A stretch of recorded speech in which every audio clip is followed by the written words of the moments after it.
Hello everyone, हम chapter 1 linear equation in two variables पढ़ रहे थे।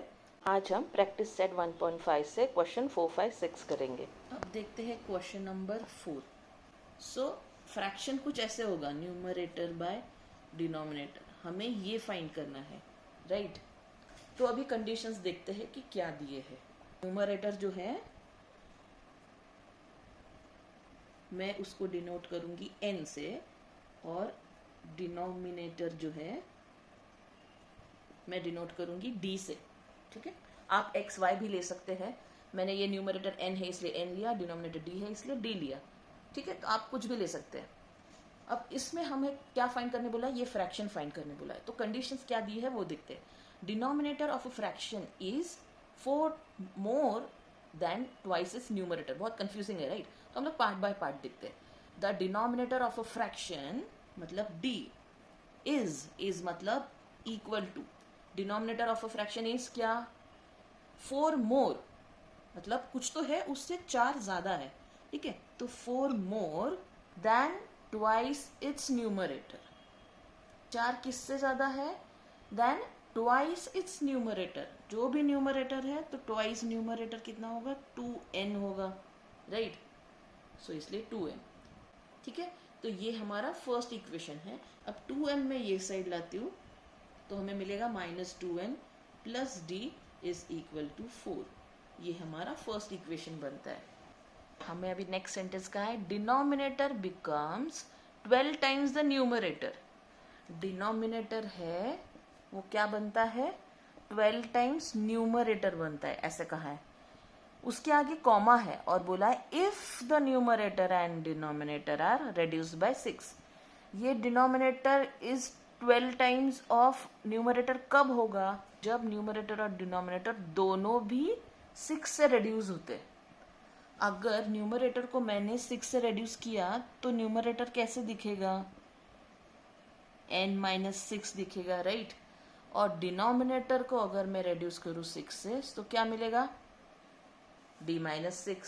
क्या लिखेंगे, रेड्यूसिंग न्यूमरेटर बाय 6 हमें मिलता है n/6, और डिनोमिनेटर क्या मिलता है, रेड्यूस करेंगे 6 तो उससे, रेड्यूस मतलब माइनस करना है, मतलब अगर न्यूमरेटर 10 है उसको रेड्यूस करेंगे 6 से तो हमें क्या मिलेगा, 4, ठीक है। तो वैसे ही डिनोमिनेटर अगर 15 है और अगर हमें बोला है कि उसको 6 से रेड्यूस करो सो 9 होगा, राइट। सो रेड्यूसिंग न्यूमरेटर बाय 6 ये होगा, डिनोमिनेटर ये होगा, और तब जाके ये सेकेंड इक्वेशन हमें लिखनी है, ठीक है। तो वो जो है वो सेंटेंस के सेकेंड पार्ट में बोला कि अगर ये हुआ तब डिनोमिनेटर हमारा 12 टाइम्स न्यूमरेटर होगा, ठीक है। अब लिखेंगे डिनोमिनेटर, डिनोमिनेटर क्या होगा, रिड्यूस होने के बाद d-6, और क्या कहा है, बिकम्स मतलब 12 टाइम्स ऑफ न्यूमरेटर, ठीक है। इस सेंटेंस को थोड़ा अलग से पढ़ना है अगर कंफ्यूज हो रहा है तो, कि इफ वाला पार्ट पहले पढ़ेंगे। If both the numerator and denominator are reduced by 6 तो हमारे लिए हम लोग ऐसे लिखेंगे, ठीक है। तब क्या होगा, फर्स्ट पार्ट ऑफ सेंटेंस अब पढ़ेंगे, डिनोमिनेटर बिकम्स, क्या बिकम्स, 12 टाइम्स द न्यूमरेटर, ठीक है। ये रेड्यूस होने के बाद जो डिनोमिनेटर और न्यूमरेटर है उसका रिलेशन बताया हमें सेकेंड सेंटेंस में, ठीक है। अब इसे सॉल्व करेंगे तो हमें क्या मिलता है, दिखते। तो हमें क्या, ये 2 कैंसिल हो जाएगा, प्लस और माइनस d है इसलिए, ठीक है। ये क्या होगा, 10n is equal to 70। So n कितना होगा, 70/10 होगा 7। अब हम ये वैल्यू डालेंगे कोई भी इक्वेशन में, तो मैं इस इक्वेशन में डालती हूँ जो है 1, ठीक है।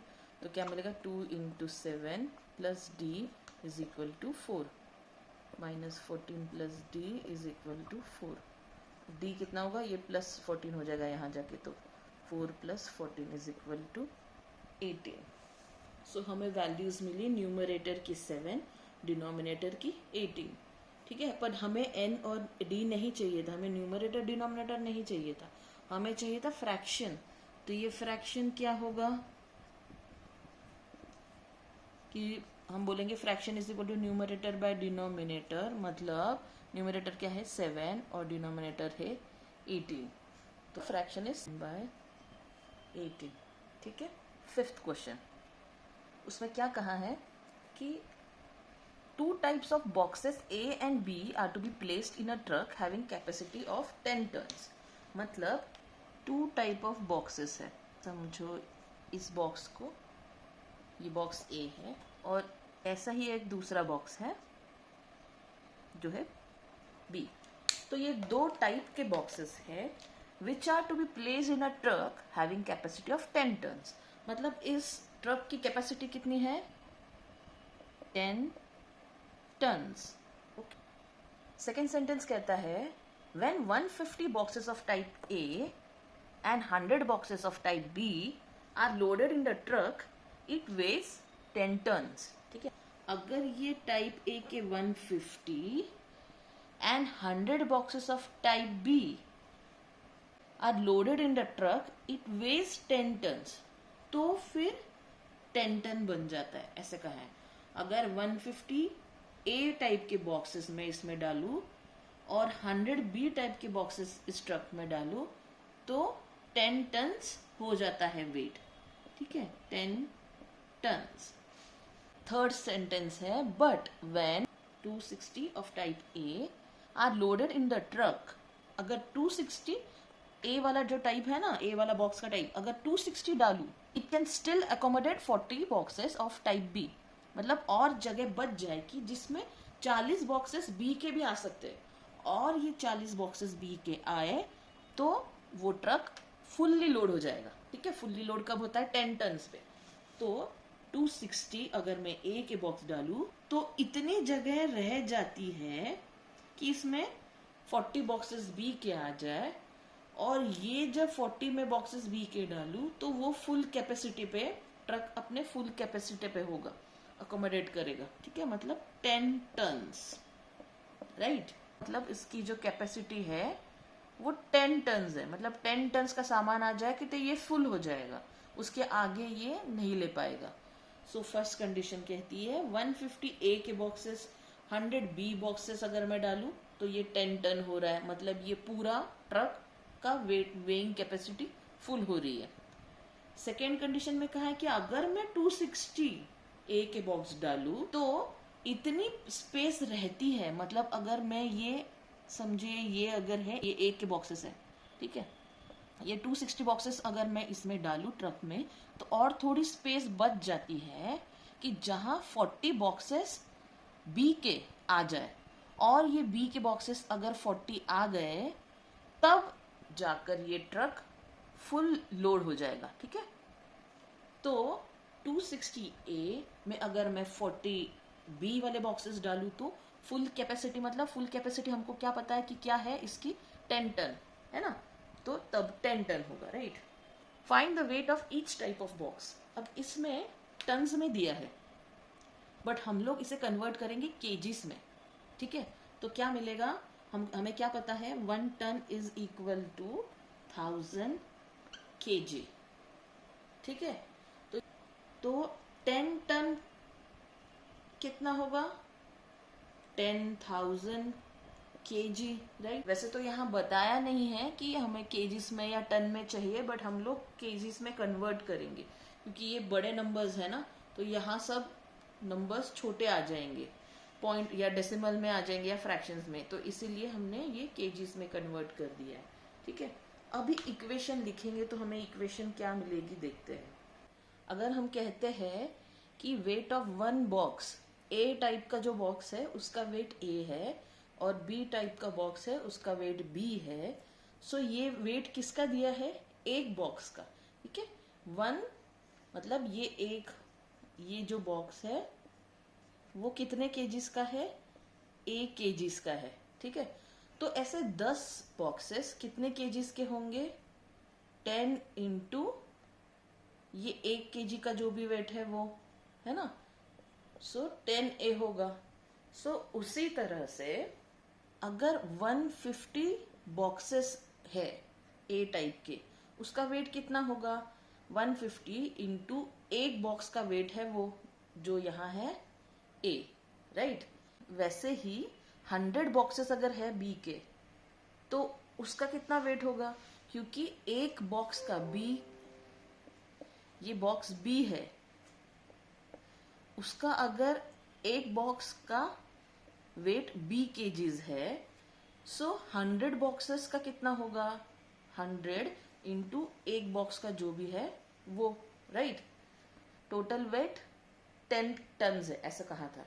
अगर हमें ऐड करना है दो चीजें, ठीक है, और हमें रिजल्ट आना चाहिए, सो ये कभी भी एक ही चीज हो सकती है। मतलब अगर डिस्टेंस है तो डिस्टेंस प्लस डिस्टेंस डिस्टेंस ही रहेगा, वैसे वेट प्लस वेट वेट ही रहेगा। ओके, सो एक ही तरह की चीजें ऐड हो सकती है। ऐसा नहीं है कि यहाँ डिस्टेंस है यहाँ टाइम है तो यहाँ कुछ रिजल्ट और ही है, ऐसा नहीं हो सकता। हमें टोटल वेट ही दिया था इसलिए हम वेट ही ऐड कर सकते हैं, ठीक है। अब वेट कैसे कैलकुलेट किया हमने कि एक बॉक्स का वेट अगर A है तो 150 बॉक्सेस का कितना होगा 150 A। सो अगर टाइप बी वाला बॉक्स जो है उसका वेट बी केजीज है तो फिर 100 बॉक्सेस का 100 बी होगा वेट। सो ये है 150 बॉक्सेस का wait of type A boxes, ठीक है। मतलब टोटल वेट है ये टाइप बी वाला जो बॉक्सेस है उसका टोटल वेट होगा, ठीक है। सो ये वेट और ये वेट मिलके 10 टन्स हुआ। याद रखना सेम ही चीजें ऐड होती है। Let weight of type A box कितना A, वैसे weight of type B box क्या हो B, ऐसे लिखेंगे। उसके बाद आगे का सॉल्व करते हैं, ठीक है। हमें इक्वेशन क्या मिलेगी 150 के अगर मैं A बॉक्सेस लूं और 100 के B बॉक्सेस लूं तो मुझे 10 टन ये फुल हो जाएगा, मतलब इनका वेट 10 टन हो जाएगा। हमें क्या पता है 10 टन इज 10,000 kg, तो यहाँ 10,000, ठीक है। सेकेंड इक्वेशन ये थी, ये फर्स्ट थी, ये second. 260 A plus 40 B is equal to, ये भी 10,000 है, ठीक है। अब ये जो दो इक्वेशंस है हमें इन्हें सॉल्व करना है। अब मैं फर्स्ट वाली इक्वेशन को डिवाइड करूंगी 50 से। 3A plus 2B is equal to 200।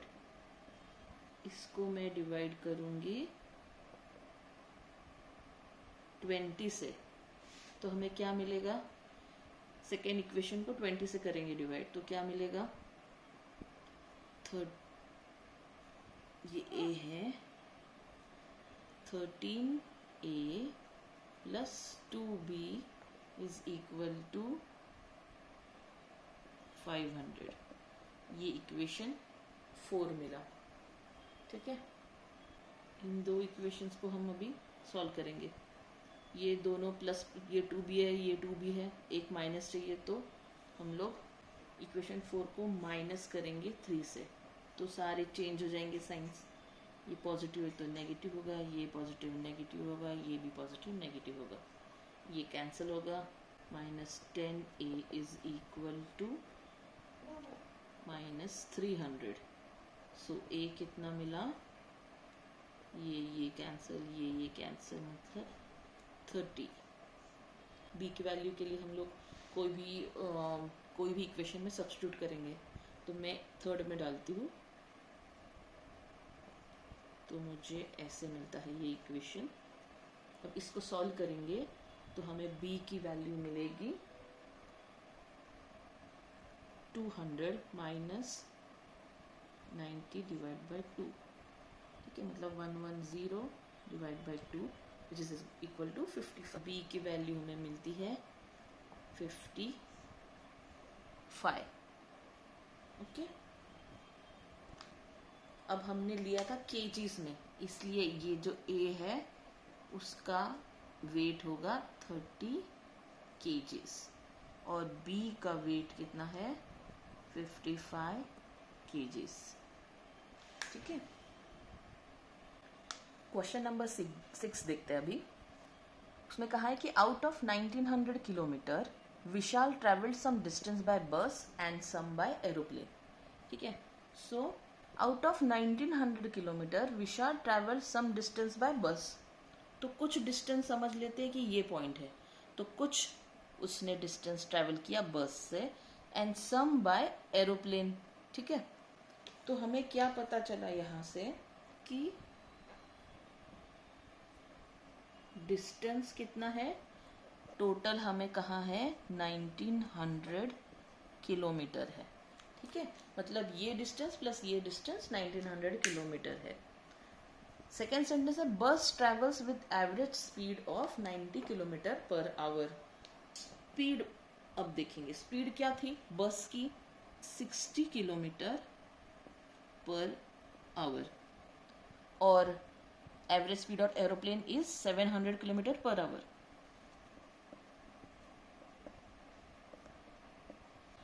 Third sentence बोला है कि it takes 5 hours to complete the journey. मतलब यहाँ से ये पूरा कंप्लीट करने के लिए, जिसमें उसने थोड़ा बस से ट्रैवल किया है और थोड़ा एरोप्लेन से, तो ये पूरे जर्नी को 5 आवर्स लगते हैं। ठीक, 5 आवर्स ये है टाइम। हमें बोला है find the distance Vishal travelled bye bus. तो हमें क्या फाइंड करना है, विशाल ने कितना डिस्टेंस ट्रैवल किया है बस से। हम क्या करेंगे कि ये जो डिस्टेंस है उसे वेरिएबल्स में लेंगे। मैं बोलूँगी कि विशाल ने बस से कितना डिस्टेंस ट्रैवल किया b, और मैं बोलूँगी एरोप्लेन से कितना ट्रैवल किया a। सो हमें एक इक्वेशन क्या मिलता है, डिस्टेंस क्या है total, b plus a is 1900 kilometre, है ना। हमें फाइंड क्या करना है, लास्ट में हमें फाइंड करना है b की वैल्यू। b क्या है कि उसने, विशाल ने बस से कितना ट्रैवल किया, इतना किलोमीटर b। ठीक है, सो हम क्या करेंगे, अगर उसने बस से b ट्रैवल किया है, सो एरोप्लेन से कितना ट्रैवल किया होगा a, ऐसा हम लोग एज्यूम करेंगे। सो फर्स्ट कंडीशन के हिसाब से उसमें क्या बोला है, आउट ऑफ 1900 किलोमीटर, मतलब टोटल डिस्टेंस जो था वो 1900 किलोमीटर था, जिसमें से थोड़ा उसने बस से ट्रैवल किया, थोड़ा एरोप्लेन से। ठीक है, सो b प्लस a कितना है। फिर थर्ड सेंटेंस क्या कहता है, it takes 5 hours to complete the journey. 1900 kilometre एक बार a वाले पॉइंट पे बैठे और ये दोनों ट्रैवल करे और b पे रीच हो जाए, तो उसे पूरा ट्रैवल करने के लिए ये जो टाइम है, इसमें टाइम है, ये टाइम कितना लगेगा, 5 आवर्स। ठीक है, ये टोटल डिस्टेंस है 1900 किलोमीटर्स। हमें क्या पता है कि स्पीड क्या होता है, किलोमीटर पर आवर ना, मतलब distance by time, distance by time, right. So time कितना होगा, टाइम कैसे कैलकुलेट कर सकते हैं फिर हम लोग, तो टाइम कितना होगा, ये टाइम यहाँ आएगा, स्पीड नीचे आएगा, तो क्या बनेगा, डिस्टेंस अपॉन स्पीड। तो क्या मेरे पास डिस्टेंस है b, क्या स्पीड है मेरे पास, हाँ स्पीड है, तो फिर टाइम कितना होगा, डिस्टेंस मतलब b डिवाइड बाय स्पीड मतलब 60। वैसे ही एरोप्लेन का टाइम कैसे फाइंड होगा, डिस्टेंस मतलब a डिवाइड बाय स्पीड कितना है, 700 था। ठीक है, ये बस को इतना टाइम लगा और एरोप्लेन को इतना, एक टोटल मिलके 5 आवर्स लगा हमें, है ना। इन इक्वेशन को अभी हम सॉल्व करेंगे। तो ये फर्स्ट कंडीशन से हमें ये इक्वेशन मिलता है, सेकेंड कंडीशन से ये। एक ध्यान रखना है, यूनिट्स हमारे जो भी यूज़ कर रहे हैं वो सेम होने चाहिए। हमने स्पीड जो थी वो किलोमीटर पर आवर में थी, सो टाइम सब आवर में रहेगा और डिस्टेंस सब किलोमीटर में रहेगा।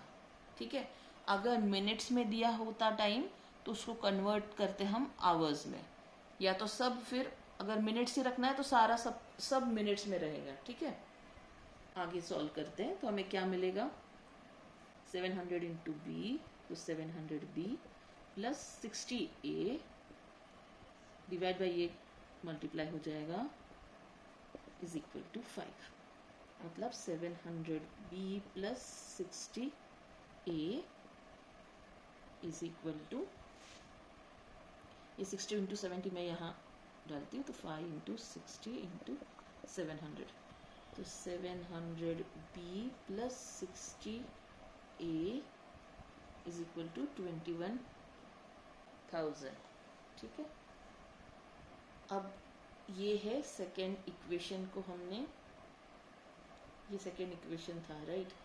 ये 70b plus 6a is equal to 2100, ठीक है।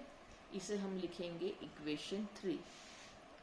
अब क्या करेंगे, इक्वेशन 1 और 3 के कोएफिशिएंट सेम होने चाहिए। अभी यहाँ 6 है तो मैं यहाँ 6 कर देती हूँ, ठीक है। तो क्या मिलेगा, 6 से मल्टीप्लाई करूँगी इसको, तो मल्टीप्लाई बाय 6 किसको, इक्वेशन 1 को, तो क्या मिलेगा 6b plus 6a is equal to 9, हमें मिलेगा 11400, ठीक है। इन दो इक्वेशन को अभी हमें सॉल्व करना है, ठीक है। तो 4 को माइनस करेंगे इक्वेशन 3 से, ठीक है। तो क्या ये सारे चेंज हो जाएगा साइंस, तो क्या बचेगा 64b, ये तो कैंसिल हो गया, इज इक्वल टू 9600, b कितना हुआ 9600 बाय 64 इज इक्वल टू 150। सो हमें सिर्फ b का ही वैल्यू फाइंड करना है, राइट, क्योंकि विशाल ने बस से कितना ट्रैवल किया बोला है, और वो कितना था b, जो हमने फाइंड कर लिया। एरोप्लेन से कितना फाइंड करना था वो बोला है क्या, नहीं, हमें ये पूछा था कितना है, राइट, तो वो हमें मिल गया। तो आंसर हमारा है 150 किलोमीटर, ठीक है, क्योंकि सब किलोमीटर में था इसलिए kilometre. Thank you so much for watching this video. अगर आपको ये वीडियो पसंद आया तो लाइक और सब्सक्राइब जरूर कीजिए। Bye bye. हम सॉल्व क्वेश्चंस नहीं